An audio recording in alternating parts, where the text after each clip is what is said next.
నమస్కారం, BSK news కి స్వాగతం. హెడ్లైన్ చూద్దాం.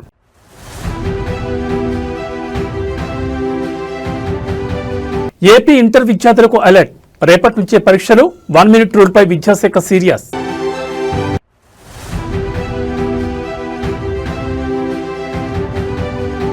తెలంగాణలో రాక్షస పాలన. పసికందు ప్రాణం తీసిన అధికార గర్వం.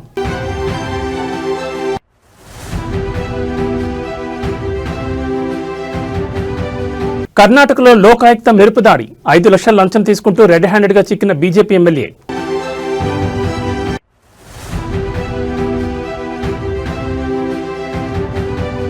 ఫిల్మ్ఫేర్ వేదికగా పుష్ప 2 రూలింగ్.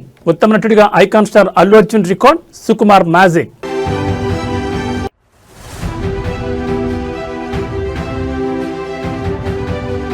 వరల్డ్ కప్ ధమాకా.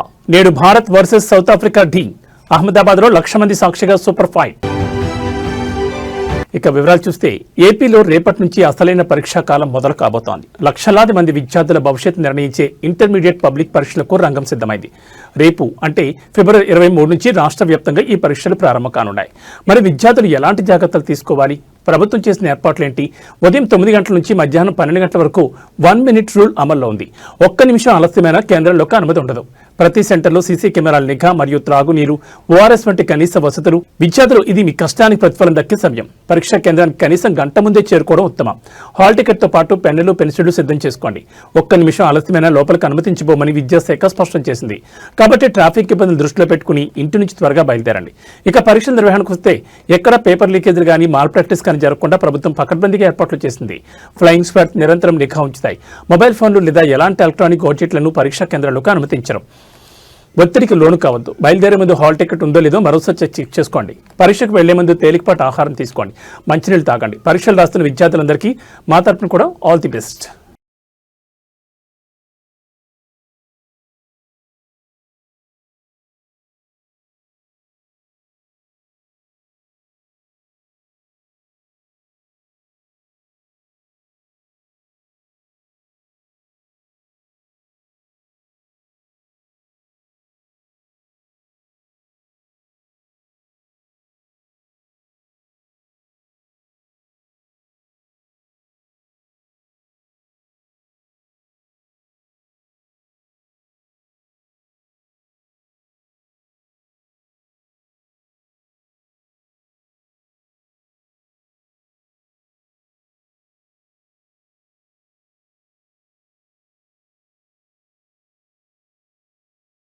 ఆంధ్రప్రదేశ్ డిజిటల్ చరిత్రలో నేడు మరో మైలురాయి పడబోతోంది. పల్లె పల్లెకు హైస్పీడ్ ఇంటర్నెట్ చేరడమే లక్ష్యంగా రాష్ట్ర ప్రభుత్వం అడుగులు వేస్తోంది. గ్రామీణ ప్రాంతాల్లో ఇంటర్నెట్ విప్లవాన్ని తీసుకొచ్చే భారత్ నెట్ ప్రాజెక్టుపై నేడు కీలక ఒప్పందం జరగనుంది. ముఖ్యమంత్రి చంద్రబాబు నాయుడు, కేంద్ర టెలికమ్యూనికేషన్ శాఖ మంత్రి జ్యోతిరాదిత్య సింధియా సమక్షంలో ఈ చారిత్రాత్మక కార్యక్రమం నిర్వహించనున్నారు.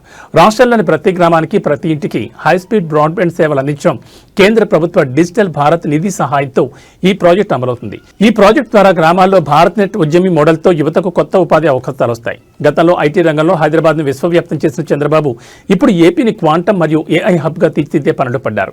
ఇందులో భాగంగానే మొన్న ఢిల్లీలో గూగుల్, ఐబీఎం వంటి సంస్థలతో 7 ఒప్పందాలు చేసుకున్న సంగతి తెలిసిందే. దానికి కొనసాగింపుగా ఇప్పుడు గ్రామాల్లో డిజిటల్ మౌలిక వస్తువులను బలోపేతం చేసేందుకు భారత్ నెట్ తో చేతులు కలుపుతున్నారు. ఈ భారత్ నెట్ ఒప్పందం వల్ల పల్లెటూళ్ళలో చదువుకునే విద్యార్థులకు ఆన్లైన్ విద్య, రైతులకు డిజిటల్ వ్యవసాయ సేవలు మరియు ప్రజలందరికీ ఈ గవర్నెన్స్ సేవలు వేగంగా అందుతాయి. ముఖ్యంగా రింగ్ టెక్నాలజీని ఉపయోగించడం ద్వారా ఇంటర్నెట్ కనెక్షన్లు ఎలాంటి అంతరాయం లేకుండా చూసేలా ఈ ఒప్పందాలు, నిబంధనలు ఉన్నాయి. ప్రతి గ్రామ పంచాయతీకి ఫైబర్ ఆప్టిక్ కేబుల్ నెట్వర్క్, కేంద్రం నుంచి సుమారు 100 కోట్ల రూపాయల కేటాయింపులు, టెలిమెడిసిన్, ఆన్లైన్ బ్యాంకింగ్ వంటి సేవలు మారుమూల ప్రాంతాలకు చేరువవుతాయి. ముఖ్యమంత్రి చంద్రబాబు అమరావతిని క్వాంటమ్ వ్యాలీగా, ఏపీని టెక్నాలజీ రాజధానిగా మార్చాలనే సంకల్పంతో ఉన్న వేళ ఈ భారత్ నెట్ ఒప్పందం గ్రామీణ ఆర్థిక వ్యవస్థను పరుగులు పెట్టించనుంది.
ప్రముఖ పుణ్యక్షేత్రం శ్రీశైలంలో భారీ ప్రమాదం తప్పింది. భక్తులతో కిటకిటలాడుతున్న క్షేత్రంలో ఒక్కసారిగా మంటలు చెలరేగి కలకలం సృష్టించాయి. శ్రీశైలం ఆలయం సమీపంలోని ఒక వీఐపీ కాటేజ్లో అగ్ని ప్రమాదం సంభవించింది. అసలు అక్కడ ఏం జరిగింది? భక్తులు సురక్షితంగా ఉన్నారా? శ్రీశైలం దేవస్థానం పరిధిలోని ఒక వీఐపీ కాటేజ్ గదిలోని ఏసీ ఒక్కసారిగా పేలడం వల్ల ఈ మంటలు వ్యాపించాయి. కాటేజ్లోని ఫర్నిచర్ మరియు ఇతర వస్తువులు అగ్నికి ఆహుతయ్యాయి. పవిత్ర క్షేత్రం శ్రీశైలంలో భక్తులు బస చేసే ఒక వీఐపీ కాటేజ్లో ఉన్నటువంటి భారీ శబ్దం వినిపించింది. గదిలోని ఏసీ షార్ట్ సర్క్యూట్ కారణంగా పేలిపోవడంతో మంటల క్షణాల్లో గది మొత్తం వ్యాపించాయి. దట్టమైన పొగలు రావడంతో చుట్టుపక్కల ఉన్న భక్తులు భయాందోళనకు గురయ్యారు. అయితే ప్రమాదం జరిగిన సమయంలో గదిలో ఎవరూ లేకపోవడంతో పెద్ద ప్రాణాపాయం తప్పింది. ప్రమాదం జరిగిన వెంటనే అప్రమత్తమైన ఆలయ సిబ్బంది అగ్నిమాపక దళానికి సమాచారం అందించారు. ఫైర్ సిబ్బంది హుటాహుటిన ఘటనా స్థలాన్ని చేరుకుని శ్రమించి మంటలు అదుపులో తెచ్చారు.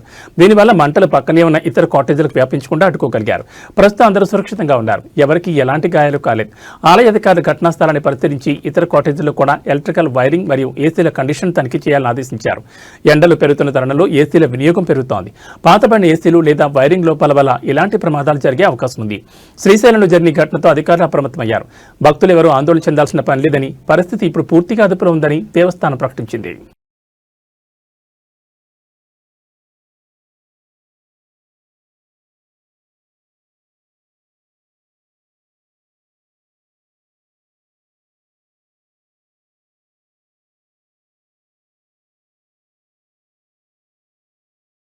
తెలంగాణ సమాజం తలదించుకోవాల్సిన భయంకరమైన ఘటన వెలుగులోకి వచ్చింది. అధికారం ఇచ్చి గద్దెనెక్కిస్తే ఆ అధికార మదంతో కళ్లు మూసుకుపోయిన కొందరు నాయకులు సామాన్య ప్రాణాలతో చెలరేగిపోతున్నారు. కుమ్మెర మల్లన్న స్వామి జాతరకు విచ్చేసిన ఒక కుటుంబంపై కాంగ్రెస్ నాయకులు జరిపిన విచక్షణరహిత దాడి ఇప్పుడు రాష్ట్ర వ్యాప్తంగా కలకలం సృష్టిస్తోంది. జాలి, దయ అన్న పదాలకు తావు లేకుండా 2 నెలల పసికందను కూడా చూడకుండా కాలితో తన్ని ప్రాణం తీసిన వైనం సభ్య సమాజాన్ని ఉలిక్కిపడేలా చేస్తోంది. రేవంత్ సర్కార్ అంటేనే రాక్షస పాలనని విపక్షాలు విమర్శిస్తున్న వేళ ఈ ఘటన ఆ విమర్శలకు బలాన్ని చేకూరుస్తోంది. ఓటు వేసేదాకా ప్రజల కాళ్ల పట్టుకుని అధికారం రాగానే అదే ప్రజలను చులకనగా చూస్తూ పైశాచిక ఆనందం పొందుతున్నారా? సామాన్య ప్రజలపై తమ ప్రతాపాన్ని చూపెడుతూ మానవత్వ విలువలను గాలి కుదిలేస్తారా? అధికారం శాశ్వతం కాదని ప్రజలు తగిన గుణపాఠం చెప్తారని అధికార పార్టీ నాయకులు గ్రహించాలి. ఈ ఘోర కలిపై బీజేపీ తీవ్రస్థాయిలో మండిపడుతోంది. ముక్కుపచ్చలారని పసికందు మరణం అత్యంత విచారకరమని, ఆ బిడ్డ ఆత్మకు శాంతి కలగాలని కోరుతూ బాధితులకు తమ మద్దతు ప్రకటించింది. బాధితులకు న్యాయం జరిగే వరకు బీజేపీ వారి పక్షా నుండి పోరాడుతుందని స్పష్టం చేసింది. అధికారులు అండ చూసుకుని విర్రవీగుతున్న నాయకులపై కఠిన చర్యలు తీసుకోవాలని డిమాండ్ చేస్తోంది. తెలంగాణ గడ్డపై ఇలాంటి పైశాచిక కృత్యాలకు తావులేదు. ప్రజాస్వామ్యంలో ప్రజలే యజమానులని మర్చిపోయి ప్రవర్తించే నాయకులకు కాలమే సమాధానం చెప్తుంది.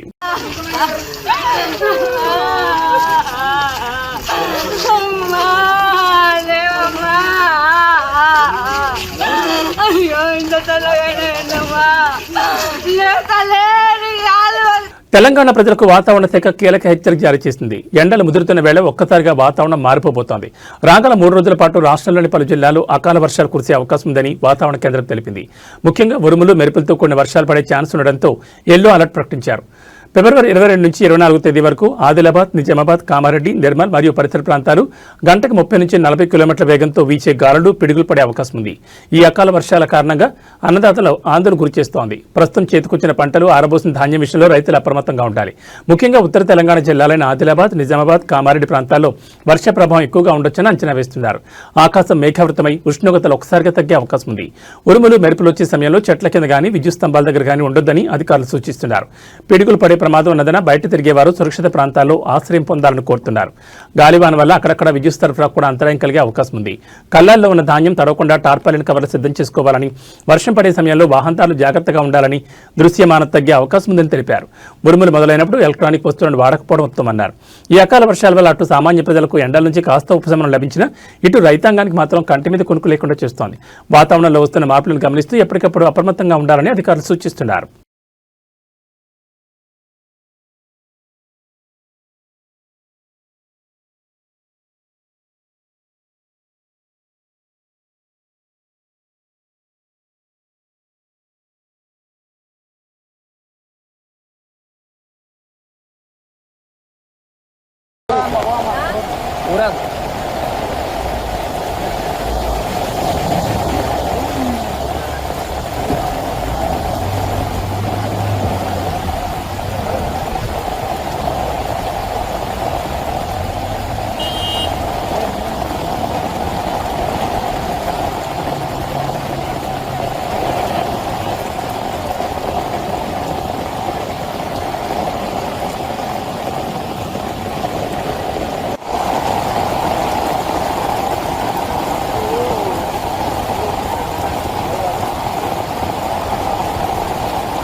ఉత్తర తెలంగాణ వరప్రదాయిని దేవాదుల ఎత్తిపోతల పథకంపై రాష్ట్ర ప్రభుత్వం స్పెషల్ ఫోకస్ పెట్టింది.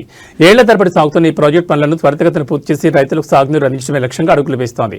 ఈ క్రమంలోనే దేవాదుల ప్రాజెక్టు పురోగతిపై ముఖ్యమంత్రి రేవంత్ రెడ్డి నేడు కీలక సమీక్ష నిర్వహించనున్నారు. దేవాదుల ఎత్తిపోతల పథకం పనులు ప్రస్తుత పరిస్థితి మరియు పెండింగ్ పనులను వేగవంతం చేసి ఈ ఏడాది చివరికల్లా పూర్తి చేయడం, నీటిపారుదల శాఖ ఉన్నతాధికారులు మరియు ఇంజనీర్లు దేవాదుల ప్రాజెక్టు ఉమ్మడి వరంగల్, నల్గొండ మరియు కరీంనగర్ జిల్లాల రైతులకు ఎంతో కీలకం. అయితే కొన్ని సాంకేతిక కారణాలు, నిధుల కొరతల వల్ల పనులు నత్తనడకం సాగుతున్నాయి. దీనిపై సీరియస్ గా ఉన్న ముఖ్యమంత్రి రేవంత్ రెడ్డి నేటి సమీక్షలో అధికారులకు దిశానిర్దేశం చేయనున్నారు. ఎక్కడెక్కడ పనులు ఆగిపోయాయి, భూసేకరణ సమస్యలు ఏమైనా ఉన్నాయా అనే అంశాలపై ఆరా తీనున్నారు. ముఖ్యంగా ఈ ప్రాజెక్టు ద్వారా లక్షలాది ఎకరాలకు నీరు అందించడమే కాకుండా చెరువులు నింపే ప్రక్రియను కూడా వేగవంతం చేయాలని ప్రభుత్వం భావిస్తోంది. పనుల్లో జాప్యాన్ని సహించేది లేదని, డెడ్ లైన్ లోపు పనులు పూర్తి చేయాలని సీఎం అధికారులను ఆదేశించే అవకాశం ఉంది. ఈ సమీక్ష తర్వాత నిధుల విడుదలపై కూడా స్పష్టత వచ్చే ఛాన్స్ ఉంది. మూడవ దశ పనులు, ప్రస్తుత స్థితిగతులు, పెండింగ్ లో ఉన్న భూసేకరణ ప్రక్రియను పూర్తి చేయడం, బడ్జెట్ పరంగా పనులకు అవసరమైన నిధులపై చర్చ, ప్రాజెక్టులు పూర్తయితేనే గ్రామీణ ఆర్థిక వ్యవస్థ బలపడుతుందని నమ్ముతున్న ప్రభుత్వం దేవాదుల విషయంలో పకడ్బందీ ప్రణాళికతో ముందుకు వెళ్తోంది. నేటి సమీక్ష తర్వాత ప్రభుత్వం ఎలాంటి నిర్ణయాలు తీసుకుంటుందో వేచి చూడాలి.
తెలంగాణలో నేడు విద్యార్థుల కోలాహలం కనిపిస్తోంది. రాష్ట్ర వ్యాప్తంగా ఉన్న గురుకుల పాఠశాలలో 5వ తరగతి ప్రవేశాల కోసం నిర్వహించే టీజీసీఈటీ 2026 పరీక్ష నేడు ప్రారంభమైంది. తమ ఉజ్వల భవిష్యత్తు కోసం వేలాది మంది చిన్నారి విద్యార్థులు ఈ పోటీ పరీక్షకు హాజరవుతున్నారు. టీజీసెట్ 2026 రాష్ట్రంలోని ఎస్సీ, ఎస్టీ, బీసీ మరియు జనరల్ గురుకుల పాఠశాలలో 5వ తరగతి ప్రవేశాల కోసం ఉదయం 11 గంటల నుంచి మధ్యాహ్నం 1 గంట వరకు రాష్ట్రంలోని వందలాది కేంద్రాల్లో ఈ పరీక్ష జరుగుతుంది. ప్రభుత్వ గురుకులాల్లో లభించే నాణ్యమైన విద్య, ఉచిత వసతి సౌకర్యాల కోసం ఏటేటా పోటీ పెరుగుతోంది. ఈ ఏడాది కూడా రికార్డు స్థాయిలో విద్యార్థులు దరఖాస్తు చేసుకున్నారు. పరీక్షా కేంద్రాల వద్ద ఎలాంటి ఇబ్బందులు కలగకుండా అధికారులు అన్ని ఏర్పాట్లు పూర్తి చేశారు. ముఖ్యంగా విద్యార్థులకు త్రాగునీరు మరియు నీడ వంటి కనీస వసతులను కల్పించారు. చిన్నారులు తొలిసారిగా రాస్తున్న పెద్ద పరీక్ష కావడంతో పరీక్షా కేంద్రాల వద్ద తల్లిదండ్రుల సందడి కూడా ఎక్కువగానే కనిపిస్తోంది. ఇప్పటికే పరీక్ష ప్రారంభమైంది. విద్యార్థులు ప్రశాంతంగా తమ సమాధానాలను గుర్తిస్తున్నారు. పరీక్షా కేంద్రాల వద్ద పోలీసులు భారీ బందోబస్తు నిర్వహించడమే కాకుండా ఎక్కడ ఎలాంటి అవాంఛనీయ సంఘటనలు జరగకుండా నిఘా ఉంచారు. తెలుగు, ఇంగ్లీష్, గణితం మరియు పరిసరాల విజ్ఞానం నుంచి ప్రశ్నలు ఓఎంఆర్ షీట్ పద్ధతిలో ఆబ్జెక్టివ్ తరహాలో పరీక్ష జరుగుతోంది. పరీక్ష పూర్తయిన కొన్ని వారాల నుండి ఫలితాలను ప్రకటించి మెరిట్ ఆధారంగా సీట్లు కేటాయించనున్నారు.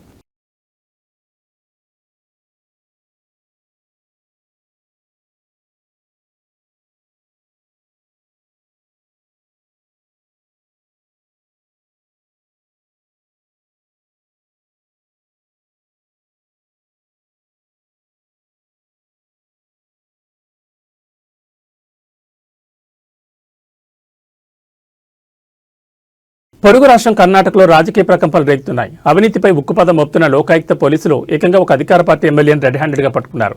5 లక్షల రూపాయల లంచం తీసుకుంటూ BJP MLA doctor Chandru Lamani పోలీసులకు చిక్కారు. ఈ ఘటన ఇప్పుడు కన్నడ పెను సంచలనంగా మారింది.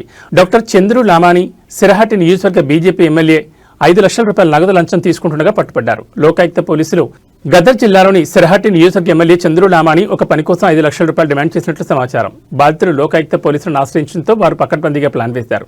ప్లాన్ ప్రకారం ఎమ్మెల్యే లంచం తీసుకుంటుండగా లోకాయుక్త అధికారులు మెరుపుదాడి చేసి ఆయన రెడ్ హ్యాండెడ్ గా పట్టుకున్నారు. ఎమ్మెల్యే అరెస్టుతో గదర్ జిల్లాలో ఒక్కసారిగా ఉద్రిక్తత నెలకొంది. నియోజకవర్గ అభివృద్ధి పనుల్లో లేదా ఇతర సివిల్ వ్యవహారాల్లో ఈ లంచం డిమాండ్ చేసినట్లు ప్రాథమిక విచారణలో తెలుస్తోంది. ఇప్పటికే ఆయన కార్యాలయం మరియు నివాసంలో లోకాయుక్త పోలీసులు సోదాలు నిర్వహిస్తున్నారు. అవినీతి ఆరోపణలతో ఎమ్మెల్యే చిక్కడం బీజేపీకి పెద్ద తలనొప్పిగా మారింది. ఎమ్మెల్యేను అదుపులోకి తీసుకున్న పోలీసులు ఆయన కోర్టులో ప్రవేశపెట్టేందుకు సిద్ధమవుతున్నారు. ఈ ఘటనపై ప్రతిపక్షాలు బగ్గుమంటున్నాయి. ప్రభుత్వంలోని అవినీతికి ఇది నిదర్శనమని విమర్శిస్తున్నాయి. లంచంగా తీసుకున్న నగదును పోలీసులు స్వాధీనం చేసుకున్నారు. ప్రజాప్రతినిధులే ఇలా లంచాలకు అలవాటు పడితే సామాన్యుల పరిస్థితి ఏంటన్న ప్రశ్నలు తలెత్తుతున్నాయి. డాక్టర్ చంద్రు లామాని అరెస్ట్ వ్యవహారం కర్ణాటక రాజకీయాల్లో ఎలాంటి మలుపు తిరుగుతుందో చూడాలి మరి.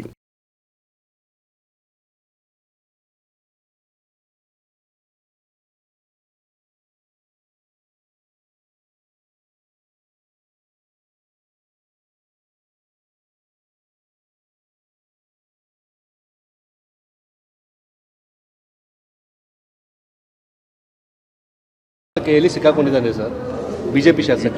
ಗೊತ್ತಿಲ್ಲ, ಟಿವಿನಲ್ಲಿ ನೋಡಿದೆ. ಹಾಂ ಸರ್, ನೋಡ್ಬಿಟ್ಟು ಹೇಳ್ತೀನಿ ನಾನು. ಅಂದ್ರೆ ರಾಜ್ಯದಲ್ಲಿ ಲಂಚಾವತಾರ ಇದೆ ಅಂತ ಬಿಜೆಪಿ ಆರೋಪ ಮಾಡ್ತಾ ಇದ್ರು. ಈಗ ಅವ್ರ ಶಾಸಕರು ಈಗ 5 ಲಕ್ಷ ರೂಪಾಯಿ ಪಡೆಯುವ ಸಿಕ್ಕಾಕೊಂಡಿದ್ದಾರೆ ಸರ್ ಶಿರಟ್ಟಿಯಲ್ಲಿ. ಅದು ಲೋಕಾಯುಕ್ತಕ್ಕೆ ಹೌದು ಸರ್ ಸಿಕ್ಕಾಕೊಂಡಿದ್ದಾರೆ. ಈಗ ಏನು ಹೇಳ್ತಾರೆ ಅವರು ಹೇಳ್ಬೇಕಲ್ಲ. ಬೇರೆಯವ್ರ ಮೇಲೆ ಲಂಚದ ಆರೋಪ ಮಾಡೋದು ಸುಲಭ, ಆದರೆ ಅವರು ಬಿಜೆಪಿ ಶಾಸಕರು ಸಿಕ್ಕಾಕೊಂಡಿದ್ದಾರೆ. ಅದರಿಂದ ಲೋಕಾಯುಕ್ತ ತನಿಖೆ ಮಾಡಲಿಕ್ಕೆ ನಾವ್ಯಾರು ಅಡ್ಡ ಬರೋಲ್ಲ.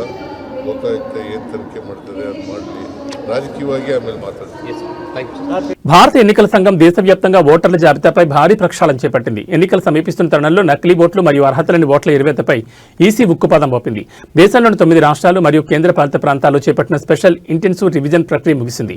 అయితే ఈ ప్రక్రియలో వెల్లడైన గణాంకాలు ఇప్పుడు చర్చనీయాంశంగా మారాయి. ఏకంగా 1,70,00,000 మంది ఓటర్లను జాబితా నుంచి తొలగించినట్లు ఎన్నికల సంఘం ప్రకటించింది. సుమారు 1.70 కోట్లు 9 రాష్ట్రాలు మరియు కేంద్ర పాలిత ప్రాంతాలు స్పెషల్ ఇంటెన్సివ్ రివిజన్ ఓటర్ల జాబితా ప్రత్యేక సవరణ. అసలు ఇంత భారీ స్థాయిలో ఓట్లను ఎందుకు తొలగించారు? దీనిపై ఎన్నికల సంఘం స్పష్టత ఇచ్చింది. మరణించిన వారు, శాశ్వతంగా వేరే ప్రాంతాలకు వలస వెళ్లిన వారు మరియు ఒకే వ్యక్తి పేరు మీద ఒకటి కంటే ఎక్కువ చోట్ల ఉన్న డూప్లికేట్ ఓట్లను గుర్తించి జాబితా నుంచి తొలగించారు. ఎన్నికల ప్రక్రియలో పారదర్శకత పెంచేందుకు అర్హులైన వారికి ఓటు హక్కు ఉండేలా చూడడం కోసం ఈ కఠిన నిర్ణయం తీసుకున్నట్లు ఈసీ వెల్లడించింది. ముఖ్యంగా ఎన్నికల సమయంలో ఓటు హక్కు కోల్పోయామని ఆందోళన చెందకుండా ఉండాలంటే ప్రజలు తమ ఓటు భద్రంగా ఉందో లేదో ముందే చెక్ చేసుకోవాలి. ఒకవేళ పొరపాటున అర్హులైన వారి ఓట్ల తొలగింపునకు గురైతే తిరిగి దరఖాస్తు చేసుకునే అవకాశం కూడా ఉంటుంది. ఆధార్తో ఓటర్ కార్డును అనుసంధానించడం వల్ల ఇలాంటి డూప్లికేట్ ఓట్లను గుర్తించడం సులువైందని అధికారులు చెబుతున్నారు. చనిపోయిన వారి పేర్లు ఇంకా జాబితాలో ఉండడం, శాశ్వతంగా ఇల్లు మారి వేరే నియోజకవర్గాలకు వెళ్లిన వారు, ఒకే వ్యక్తికి 2 లేదా 3 చోట్ల ఓటు హక్కు ఉండడం ప్రజాస్వామ్యంలో ఓటు అత్యంత శక్తివంతమైన ఆయుధం.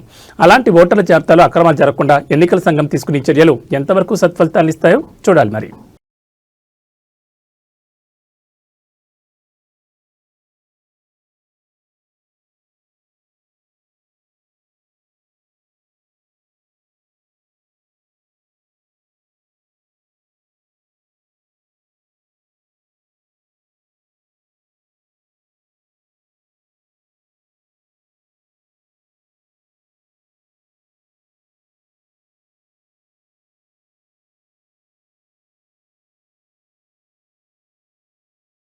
భారత ఆర్థిక వ్యవస్థ గర్వించదగ్గ రోజు ఇది. ప్రపంచ ఆర్థిక అనిశ్చితి నెలకొన్న తరుణంలో కూడా భారత్ తన పటిష్టతను చాటుకుంది.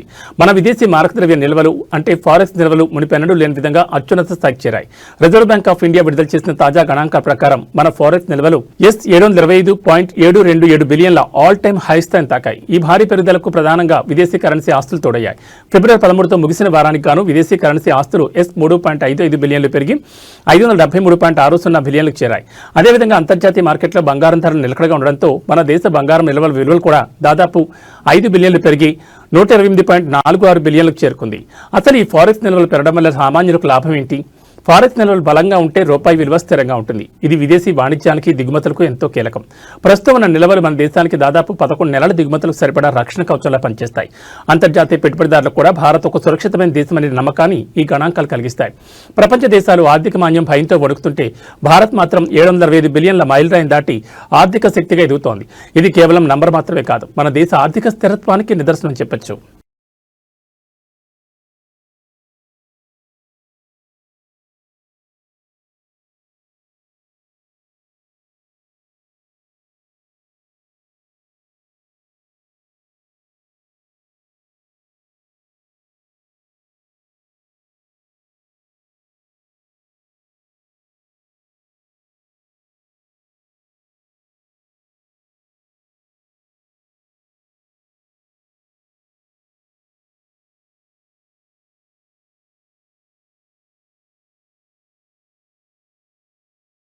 సినీ లోకంలో అత్యంత ప్రతిష్టాత్మకంగా భావించే బ్లాక్ లేడీ అవార్డుల సందడి ముగిసింది. కేరళలోని కొచ్చి వేదిక జరిగిన 70వ ఫిల్మ్ఫేర్ అవార్డ్స్ 2026 వేడుకలో తెలుగు చిత్ర పరిశ్రమ తన సత్తా చాటింది.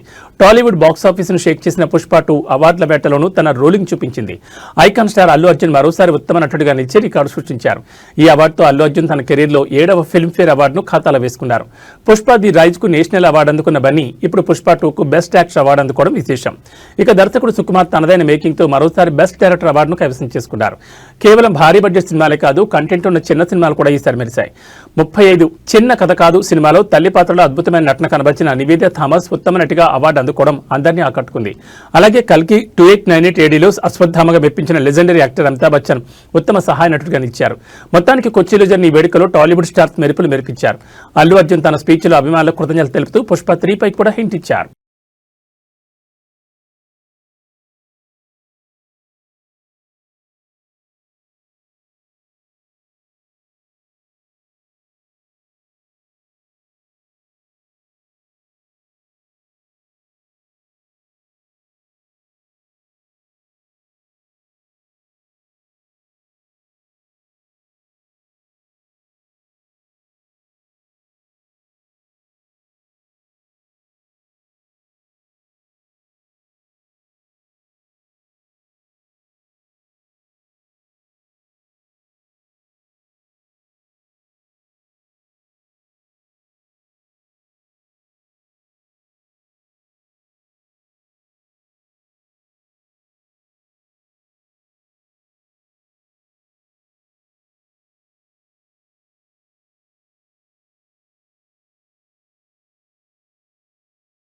క్రికెట్ ప్రేమికులకు నేడు అసలైన పండుగ. టీ20 ప్రపంచ కప్ 2026 క్లైమాక్స్ చేరుకుంటోంది. సూపర్ 8 దశలో భాగంగా నేడు అసలైన సమరం జరగబోతోంది.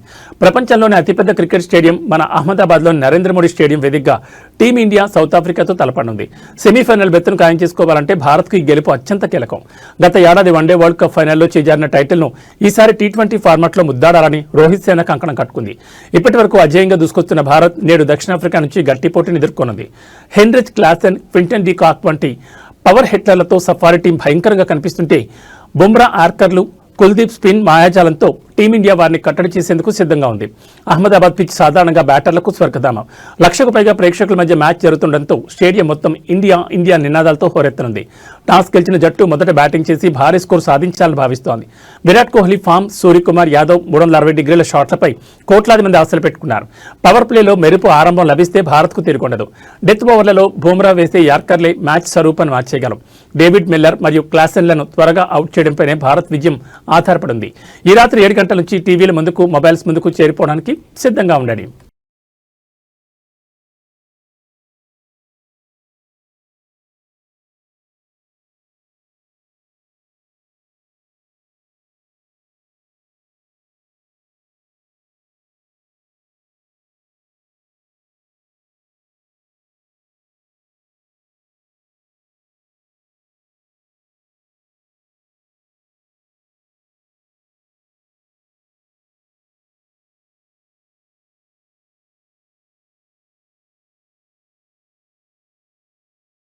ఇక బులెటిన్ ముగించే ముందు హెడ్లైన్స్ మరోసారి.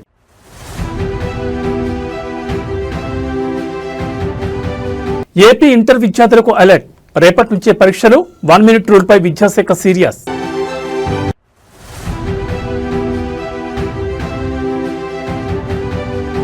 తెలంగాణలో రాక్షస పాలన. పసికందు ప్రాణం తీసిన అధికార గర్వం.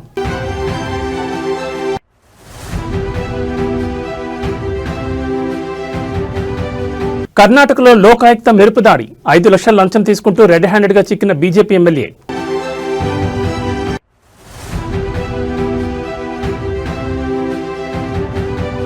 ఫిల్మ్ఫేర్ వేదికగా పుష్ప 2 రూలింగ్. ఉత్తమ నటుడిగా icon star Allu Arjun record. Sukumar magic.